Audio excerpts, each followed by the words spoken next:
Gambarkan lagi keadaan magnetic moment dari masing-masing kategori material magnetik ketika tidak diberi medan magnet eksternal atau H sama dengan 0 dan ketika diberi medan magnet eksternal dengan arah warna merah ini. Ya, ini arahnya H. Jadi pada saat H sama dengan 0, dia magnetik tidak memiliki net magnetic moment pada atomnya karena semua elektronnya berpasangan. Jadi ini M-nya sama dengan 0. Pada kelas berikutnya elektronnya ada yang tidak berpasangan sehingga memiliki net magnetic moment untuk setiap atom-atom penyusunnya.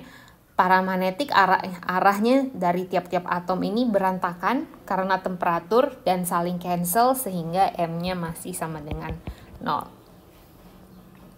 Ferromagnetik arahnya sejajar walaupun sedikit belok-belok ya, tapi arahnya sejajar sehingga ada nilai magnetisasi. Jadi ini M-nya tidak sama dengan 0. Nah, antiferromagnetik arahnya sejajar tapi berlawanan arah dan besar yang berlawanan arah ini sama besar sehingga nilai magnetisasinya juga 0 ya.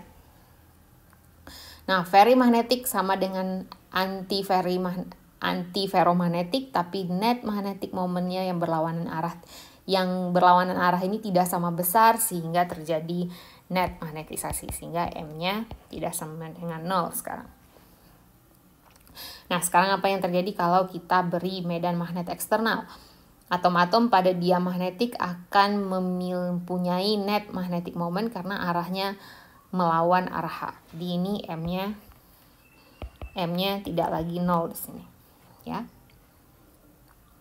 Paramagnetik juga magnetic momentnya akan menjadi sejajar tapi masih acak sehingga nilai M-nya sekarang M-nya juga tidak 0 ya. Tapi sekarang ini M-nya kecil mungkin ya. Saya kasih tanda tambah di sini untuk magnitudenya ya. Nah, ferromagnetik yang tadinya sudah sejajar makin lebih sejajar sehingga M-nya ini menjadi sangat besar. Misalnya saya kasih angka 5 gitu. Atau 6 lah, menunjukkan dia sangat besar. Karena ini tadi disebutkan kalau susceptibility-nya ini tuh bisa 5 atau 7 kalinya dari paramagnetik itu 5 sampai 7 kalinya untuk ferromagnetik. Jadi ferromagnetik ini besar sekali. Oke. Mana lagi? Antiferromagnetik terdapat sedikit selisih di sini ya, sehingga dia tidak sama dengan 0, mungkin sama lah kayak paramagnetik ya. Nah, pada ferrimagnetik selisihnya akan menjadi lebih besar. Jadi ini juga tidak sama dengan 0 di sini dan ini juga mungkin mirip-mirip dengan ferromagnetik. Mungkin saya kasih 5 di sini, sedikit lebih rendah aja. Jadi di sini Anda bisa lihat yang dipakai sebagai material magnetik dalam kehidupan sehari-hari kita biasanya adalah ferromagnetik dan ferrimagnetik. Ya, ini yang biasanya karena pada saat H sama dengan 0 dia memiliki net magnetic moment dan kita punya magnetisasi dan pada saat diberi H nilai M-nya itu menjadi jauh lebih besar. Jadi ini adalah ringkasan dari kelima kategori material magnetik yang saya ambilkan dari textbook, silahkan dibaca.